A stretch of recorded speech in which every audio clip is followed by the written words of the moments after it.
वर्मा परिवार अपने इकलौते बेटे के लिए बहू की तलाश कर रहा था। सरला और प्रदीप को एक सुंदर, सुशील और पढ़ी लिखी बहू चाहिए थी। उनकी तलाश तब खत्म हुई जब उनके पंडित ने उन्हें रीटा के बारे में बताया। ये फोटो देखिए, इनका नाम है रीटा। बहुत ही अच्छे और समृद्ध परिवार के सुंदर और सुशील कन्या है तो बहुत सुंदर, पर कुछ गुण भी है या सिर्फ रूप ही रूप है? ओ पंडित जी, लड़की संस्कारी होनी चाहिए, वरना परिवार का बंटाधार हो जाता है। अरे बिल्कुल, जैसी वधू आप चाहते हैं बिल्कुल वैसी ही है। अच्छा, ऐसा है तो देर किस बात की, हमारी मुलाकात करवाइए। ठीक है, मैं लड़की वालों से भी बात कर लूं, फिर आपकी मुलाकात करवाता हूँ। पंडित जी लड़की वालों से बात करते हैं और उनकी मीटिंग तय हो जाती है। पहली बार में वर्मा परिवार को रीटा और रीटा के परिवार को आनंद पसंद आ जाता है। बिना देरी किए शादी की तैयारियां शुरू हो जाती है।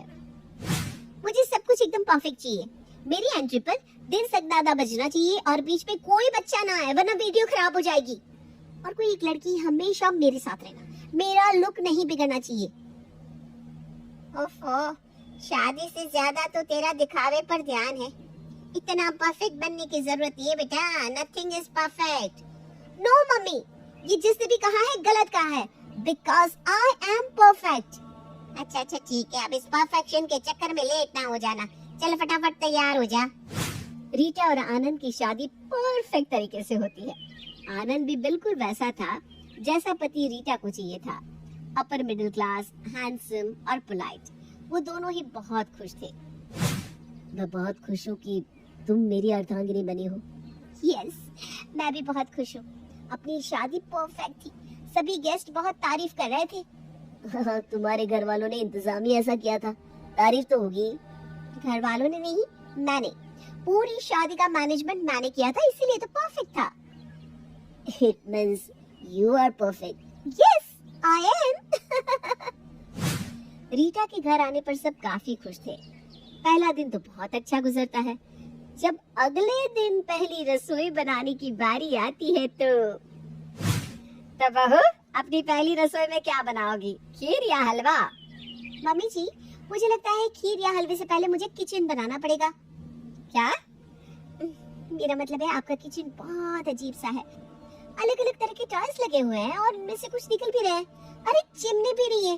तेल की छींटों से दीवारों की हालत तो देखी क्या हो गई है। गेस्ट देखेंगे तो क्या कहेंगे? हाँ बहू, बात तो तू सही कह रही है। हम किचन में ना पेंट करवाना भूल गए और टाइल तो जाने कब से निकले हुए हैं। तब पहली रसोई का क्या करें? अरे तो फिक्र मत कर, हम लोग बाहर से कुछ मीठा मंगवा लेते हैं। वो दोनों आनंद को ये बात बताती है तो आनंद बाहर से गाजर का हलवा मंगवा लेता है और सभी मेहमानों को खिला देता है। अगले दिन सुबह सुबह बहुत शोर मच रहा था। सरला आंखें मलती हुई उठती है। अरे ये क्या शोर हो रहा है? मम्मी जी, मैं किचन में अच्छे वाले टाइल्स लगवा रही हूँ। कल आपको बताया था ना, ये अलग अलग तरह के हैं, कुछ निकले हुए भी हैं, इसलिए मैं ना एक सिरे से बिल्कुल नए टाइल्स लगवा रही हूँ। अच्छा ठीक है बेटा। फिर जब आनंद और प्रदीप उठते हैं तो वो नाश्ता मांगते हैं, पर किचन में तो काम चल रहा था, इसलिए उन्हें नाश्ता बाहर से ही लाना पड़ता है। तुम तो आते ही काम में लग गई। हाँ, क्योंकि अब ये घर मेरा भी है और मैं चाहती हूँ कि मेरा घर परफेक्ट हो, खास तौर पर किचन, क्योंकि हम औरतों को किचन में ही तो काम करना होता है। और ऊपर से अब यहाँ मेरे गेस्ट भी आएंगे तो अगर ऐसा किचन देखेंगे तो उसमें आपकी ही बेइज्जती होगी ना, क्योंकि आजकल तो ऐसे किचन होते ही नहीं है। ठीक है, जैसा तुम्हें सही लगे वैसा करो। आनंद अपने काम पर चला जाता है और रीटा किचन में टाइल्स लगवा लेती है। उसी शाम उनके घर नई बहू को देखने बहुत सारे मेहमान आते हैं, पर रीटा तो किचन से बाहर ही नहीं आती। अरे तुम्हारी बहू कहाँ है सरला? बहू तो किचन में है। नहीं, नवेली बहू से कितना काम करवाती हूँ, तब से किचन में ही बैठी है बेचारी। अरे नहीं, हम तो उससे ज्यादा काम नहीं कराते। अब पता नहीं क्या कर रही है किचन में। आओ चलो देखते हैं। सरला गेस्ट को ले जाती है और देखती है कि रीटा चटाई बिछाकर किचन में बैठी हुई है और उनका स्वागत कर रही है। आइए आइए, ये हूँ परफेक्ट में और मेरा परफेक्ट किचन। अरे वाह, क्या बात है, तुम्हारा किचन तो सचमुच बड़ा सुंदर है। हाँ, पर टाइल्स का कलर दीवारों के कलर के कंट्रास्ट में नहीं है। अरे कोई बात नहीं, अच्छा लग रहा है।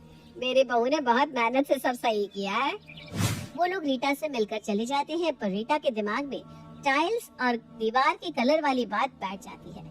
अगले दिन जब आनंद खाना मांगता है तो पता चलता है कि रीटा ने फिर से टाइल्स निकलवा दिए हैं, क्योंकि उनका कलर सही नहीं था। अरे यार, उतना तो चलता है। नहीं नहीं नहीं नहीं, मुझे नहीं चलता, मुझे सिर्फ परफेक्ट चीजें पसंद है। चलो ठीक है, फिर खाना बाहर से मंगवा लेता हूँ। आनंद और सरला को रीटा की परफेक्शन से अब थोड़ी चिढ़ होने लगी थी, पर वो उससे कुछ नहीं कह पाते। उधर रीटा इस बात का फायदा उठाने लगती है। वो किचन को किसी न किसी बहाने से बंद कर देती, जिससे कि उसे खाना ना बनाना पड़े। सुबह का समय था। नाश्ता बन गया? अरे आज सिंक का पाइप टूट गया ना, पूरे किचन में पानी पानी हो गया है। प्लम्बर को बुलवाकर सही करवाना पड़ेगा। दोपहर का टाइम। बहू, लंच में क्या बना रही हो? मम्मी जी, वो चूहे ने ना बर्तनों में मुंह मार दिया है, तो मैं सारे बर्तन हटाकर नए बर्तन लेने जा रही हूँ। रात का समय। बहू, आज मेरे कुछ दोस्त आ रहे हैं तो खाना थोड़ा ज्यादा बना लेना। पर पापा जी, वो चूल्हा बहुत पुराने जमाने वाला था ना, तो मैंने हटा दिया है, नया लेने जा रही हूँ। आने में देर हो सकती है, आप बाहर से खाना मंगवा लीजिए ना प्लीज। ओके बेटा, इतने समय से बाहर से तो खाना आ रहा है। वो लोग रीटा के इस बर्ताव से परेशान हो जाते हैं। सरला आनंद से कहती है, बेटा तू बहू को समझाता क्यों नहीं कि किचन में काम करवाना बंद कर दे? कितना खर्चा हो रहा है और घर में खाना भी नहीं बन पा रहा है। हाँ माँ, मैंने भी उससे कई बार कहा, पर उसे तो किचन को बेस्ट बनाना है। वो क्या कहती रहती है? हाँ, परफेक्ट परफेक्ट बनाना है। अरे पर इतना फालतू खर्चा सही नहीं है बेटा। माँ आप परेशान ना हो, मैं आज हिसाब करूंगा कि कितना खर्चा हुआ है, फिर उससे बात करता हूँ। आनंद उसी रात हिसाब करता है तो पता चलता है कि किचन के मरम्मत में रीटा ने 2.25 लाख रुपए लगा दिए हैं, और उस चक्कर में जो बाहर से खाना आया उसका बिल 25,000 बना है। हे भगवान, ये तो टोटल 2 लाख रुपए का खर्चा हो गया। इसका मतलब माँ सही कह रही थी, मुझे रीटा का कुछ तो करना पड़ेगा। अगर उससे डायरेक्ट बात करूंगा तो उसकी समझ में नहीं आएगा, वो तो बस अपना परफेक्ट का राग आलापती रहेगी। अब मम्मी ही कुछ बता पाएगी। आनंद सरला से डिस्कस करता है तो वो उसे एक आइडिया देती है। ये क्या है मम्मी जी? तू अपने मायके जा रही है ना, तो समदन जी के लिए गिफ्ट है मेरी तरफ से, उन्हें दे देना। ओके। रीटा गिफ्ट लेकर अपने घर चली जाती है। अरे मेरी बच्ची, तू आ गई। हाँ मम्मी, और मैं आपके लिए गिफ्ट लेकर आई हूँ। ये ना मेरी सासू माँ ने आपके लिए भेजा है। अच्छा, क्या है इसमें? ये तो मुझे नहीं पता। ला, खोल कर देखती हूँ, अभी पता चल जाएगा। कमला गिफ्ट खोलकर देखती है तो हैरान रह जाती है, क्योंकि उसमें एक लंबा सा पर्चा था जिस पर कुछ हिसाब किताब लिखा था। वो गौर से देखती है तो पता चलता है कि ये तो एक बिल है। अरे ये तो किसी तरह का बिल लग रहा है, पर समदन जी ने बिल क्यों भेजा है भला? हाँ, ये तो बड़ी अजीब बात है। इसके साथ एक लेटर भी है, पढ़िए तो। नमस्ते समदन जी, मैं माफी चाहूंगी कि मैं आपको ये बिल भेज रही हूँ, लेकिन मैं भी क्या करूँ। ये तो खर्चा है जो आपकी बेटी ने मेरे घर में मात्र 2 हफ्ते में कर दिया है। 2.25 लाख उसने किचन को परफेक्ट बनाने में लगा दिए और 25,000 का बाहर से खाना ऑर्डर कर लिया। तो प्लीज ये बिल भर दीजिएगा, क्योंकि हम इतना अफोर्ड नहीं कर सकते। Oh my God, oh my God की बच्ची, ये क्या किया तूने? कमला रीटा को बहुत सुनाती है और उसे समझाती है कि कोई चीज परफेक्ट नहीं होती है, तो उसे परफेक्ट बनाने में अपनी एनर्जी और पैसा नहीं लगाना चाहिए। रीटा को भी अपनी गलती समझ में आ जाती है। पर जब आनंद रीटा को वापस लेने आता है तो कमला उसे बिल के पैसे देती है, लेकिन वो ये कहकर लेने से मना कर देता है कि नहीं मम्मी जी, हमें ये पैसे नहीं चाहिए, ये तो हमने सिर्फ रीटा को सबक सिखाने के लिए किया था। आपने बिल्कुल सही किया दामाद जी, इसको सबक सिखाना बहुत जरूरी था, वरना ये हमेशा ऐसा ही करती रहती।